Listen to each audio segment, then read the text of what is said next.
My dear students of class 9, today I am going to start chapter 6 Lines and Angle exercise 6.2 NCERT book question number 5.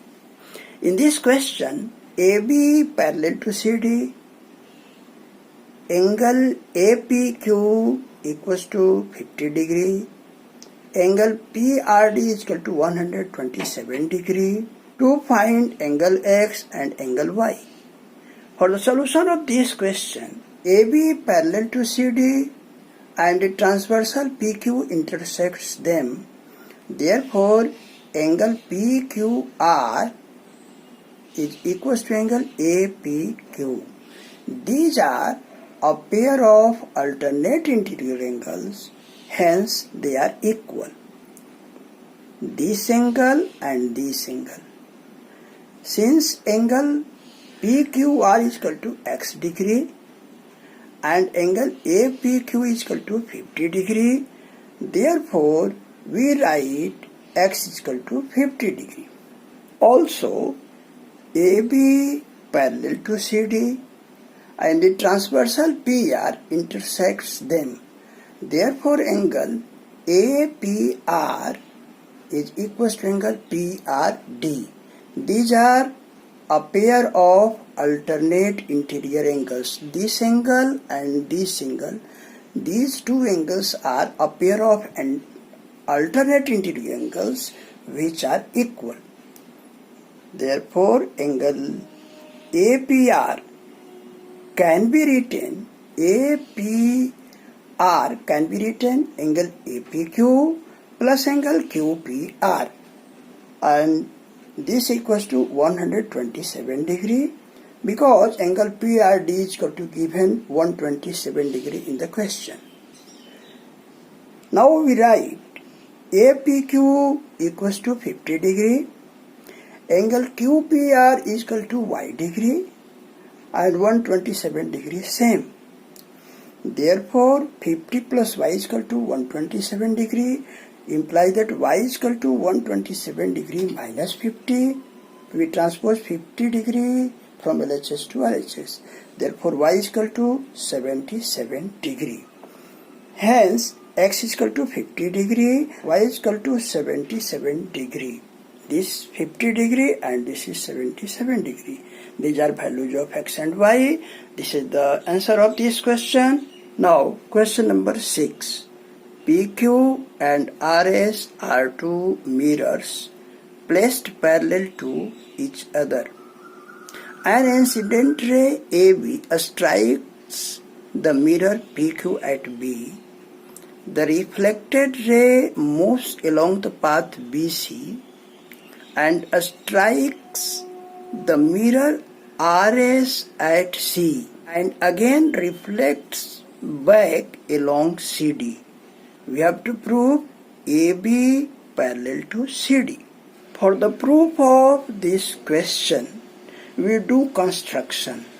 We draw BM perpendicular to RS and CN perpendicular to PQ. Since PQ parallel to RS and BM perpendicular to RS and CN perpendicular to PQ, therefore BM and CN are parallel to each other.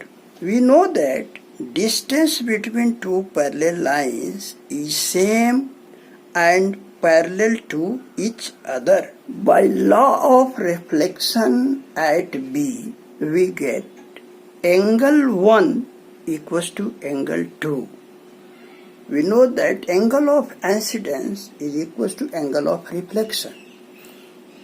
We write this as 1.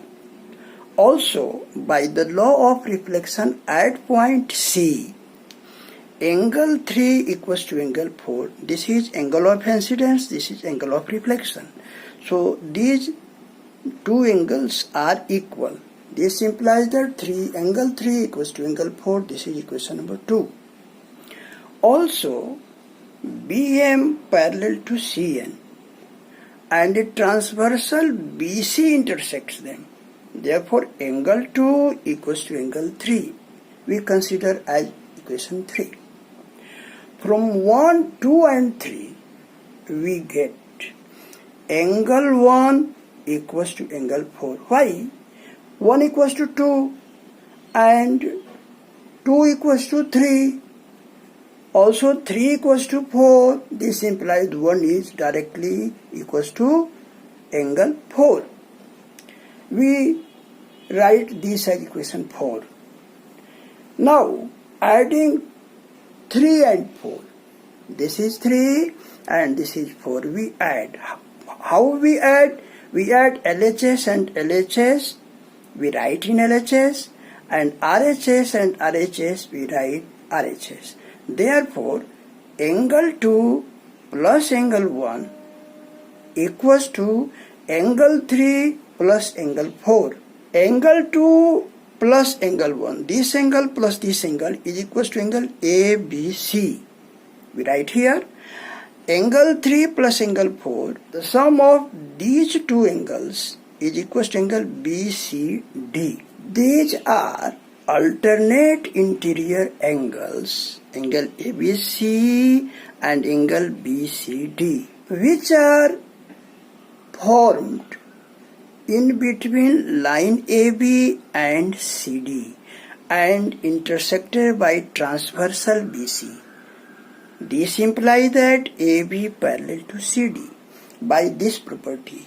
This property indicates that if two lines intersected by a transversal such that a pair of alternate interior angles are equal, then the lines are parallel. Hence, AB parallel to CD, hence proved. This is the solution of this question. I will meet you next day with another set of questions. Thank you.